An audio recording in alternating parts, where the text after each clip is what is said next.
قربانی کے موقع پر ہم سب جانتے ہیں کہ جانوروں کو ذبح کرنے کا حکم دیا گیا ہے، خون بہانے کا حکم دیا گیا ہے۔ اور آپ نے بھی سنا ہوگا، ہم نے بھی سنا ہے، ہم سب نے سنا ہے کہ صرف جانوروں کو گلوں پر چھری چلا دینا یہ قربانی کا بنیادی مقصد نہیں، بلکہ جانور پر چھری چلانے کے بہانے سے ہمارے اندر یہ استعداد پیدا کرنا بھی مقصود ہے کہ دیکھو تم اللہ کی محبت میں جانور کے گلے پر چھری چلانے کے قابل بن گئے، تو اب اللہ کی محبت میں اپنی ناجائز تمناؤں پر چھری چلانے کی صلاحیت بھی تمہارے اندر پیدا ہو چکی ہے۔ اپنے ناجائز ارمانوں اور تمناؤں پر چھری چلانے کا اگر تمہارے اندر جذبہ پیدا نہیں ہوا تو یہ سمجھنا چاہیے کہ تم قربانی کی عبادت تو ادا کر دیے، لیکن جو مقصود تھا وہ ابھی تم کو 100% حاصل نہیں ہوا۔ عربی کا ایک مشہور مقولہ ہے کہ الانسان و عبد الاحسان، انسان احسان کرنے والے کا غلام رہتا، اور دنیا میں سب سے زیادہ احسان کرنے والے اللہ تبارک و تعالی ہے۔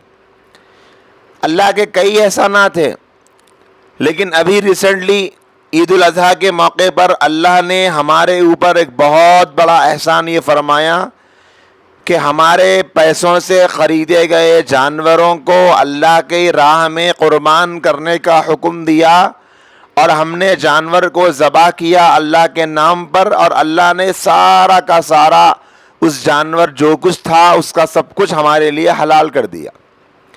تم کھاؤ، تم پیو، تم اس کی صحت بخش غذاؤں سے، صحت بخش اجزاء سے فائدہ اٹھاؤ، میرے نام پر تم نے ذبح کر دیا، لیکن یہ سب تمہارا ہی ہے۔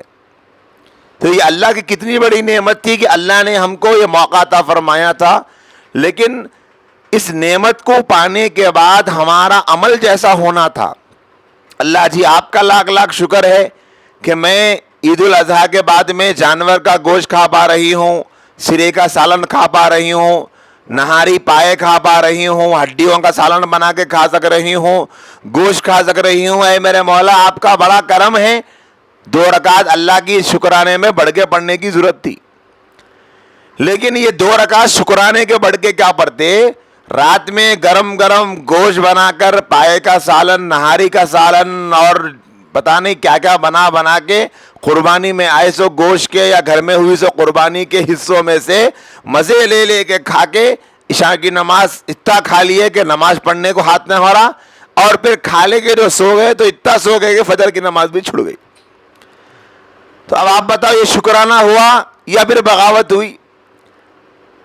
اللہ کی محبت نے جانور ذبح کر لیے، 10-12 ہزار 15 ہزار روپے کا جانور، 25 30 35 40 50 60 70 ہزار کا جانور تو لا کر قربان کر دیے، قربانی بھی دے دیے، لیکن وہ جو ارمان تھے کہ نماز سے زیادہ نیند پیاری ہے۔ مؤذن کہتا ہے الصلاۃ خیر من النوم، لیکن آج کا ہمارا سماج، ہمارا مسلم معاشرہ بولتا النوم خیر من الصلاۃ، کے صاحب ایسا کچھ بھی نہیں ہے۔ آپ بول رہے مؤذن صاحب کہ نماز نیند سے بہتر ہے، میرے کو پوچھو میں بولتا ہوں کہ نیند نماز سے بہتر ہے، نیند نماز سے پیاری ہے میرے کو۔ ہوں گی بھائی نماز نیند سے بہتر، میرے کو کیا ہے؟ میرے کو نماز پیاری نہیں ہے، نیند پیاری ہے، کوئی فرق نہیں آیا۔ اس مرتبہ تو بھی عید الاضحیٰ کے موقع پہ اتنے جانور ذبح ہوتے گئے، تو ان جانوروں کی میجارٹی کو دیکھ کے میرے کو بھی یہ خیال آیا، ایسا دکھ رہا کہ اب کچھ انقلاب آئے سر کا دکھ رہا، لوگوں میں اتنا جنون آ گیا عبادت کو ادا کرنے کا کہ اس سے پہلے شاید ایسی کیفیت کا جنون نہیں دیکھے ہوں گے لوگ۔ ارے کعبہ صاحب عید کی نماز، ایسا محسوس ہو رہا تھا کہ کوئی ایسے مولانا ہونا تھا پبلک کو، عید کی نماز مغرب پڑھتے کہ پڑھ لو بھائی، تم شام میں پڑھ لو، کئی کو بولے تو ارے قربانی کا مسئلہ ہے، فجر کی نماز کے بعد ہے، 6 بجے ہے، 6 سے پہلے ہے، اور پہلے رہی تو بھی اچھا تھا، جتنی جلدی ہو گئے تو اتنا اچھا ہے، اندھیرے میں پڑھ لو بولتے پڑھنے کو تیار دکھ رہے تھے۔ آپ لوگ سمجھ رہے ہوں گے کہ ان لوگوں کو اتنا شوق عید کی نماز کا آ گیا، بلکہ نہیں، یہ عید کی نماز کا جنون نہیں ہے، یہ جنون قربانی کی ذمہ داری سے پلہ جھاڑنے کا ہے. بولے جلدی جلدی کر دیا تو قصہ ختم ہوا تھا بھائی. ایسا دکھ رہا کہ اللہ کے نبی صلی اللہ علیہ وسلم کی حدیث کیسے بھی پبلک سن لی کہ قربانی جو ہے سو صرف عید کے دن 12 بجے تک ہی ہوتی، بھائی اس کے بعد نہ ہوتی. بول کیا بولتے مطلب ایسا محسوس ہوا. حدیث میں صاف الفاظ ہے 3 دن تک قربانی دے سکتے، لیکن ہمارے پاس حال یہ دکھ رہا پبلک کا، ان لوگ 3 دن کو 3 گھنٹے سمجھے گی، کیا ہے گی. ایسا گڑبڑ ایسا گڑبڑ ایسا گڑبڑ، ہر طرف یہی چل رہا. 6 بجے 6:15 کو 6:45 کو 6:30 کو جلد سے جلد جانور دبا کر کے جلدی جلدی باٹ بوٹ کے بھائی چلو بھائی انجوائے کرو، ہو گیا ہمارا کام. میں یہ سمجھا کہ بھائی اتنا جنون عید کی نماز کے واسطے، عید کی عبادت ادا کرنے کے واسطے، قربانی کا جانور ذبح کرنے کے واسطے. ماشاءاللہ لگتا ہے کہ اب ہندوستان کے حالات بدل جائیں گے، مسلمانوں میں تبدیلی آ رہی، امپرومنٹ آ رہا. اب تو کم سے کم عید کی نماز کے بعد مسجدوں کے مسائل پیدا ہوتے چھنگے. بھیڑ بہت ہو جا رہی، لوگ بہت آ جا رہے، کیسا کرنا، انتظام کیسا کرنا، 2 خادموں کو بڑھانا پڑتا کہ کیا ہے کہ، بلکہ ایسے ایسے خیالات میرے دماغ میں آ رہے تھے، لیکن کچھ بھی نہیں ہوا. وہی فجر کی نماز جیسے پہلے تھے اب بھی ویسی، کوئی تبدیلی نہیں آئی. معلوم یہ ہوا کہ قربانی دے دیے لیکن فائدہ کیا ہوا؟ عبادت ادا ہو گئی، روح کو کیا فائدہ ہوا؟ کچھ فائدہ ہوا؟ کچھ ہمارا اندرون بدلا؟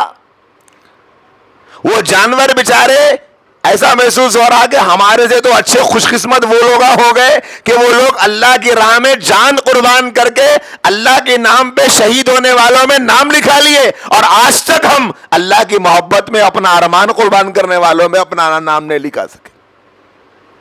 وہ اللہ کی محبت میں جان دے دیے، ہم اللہ کی محبت میں گناہ نہیں چھوڑ رہے، نافرمانی نہیں چھوڑ رہے، اللہ کی بغاوت نہیں چھوڑ رہے، اللہ کی محبت میں ہم روزانہ چلنے والے گناہ نہیں چھوڑ رہے.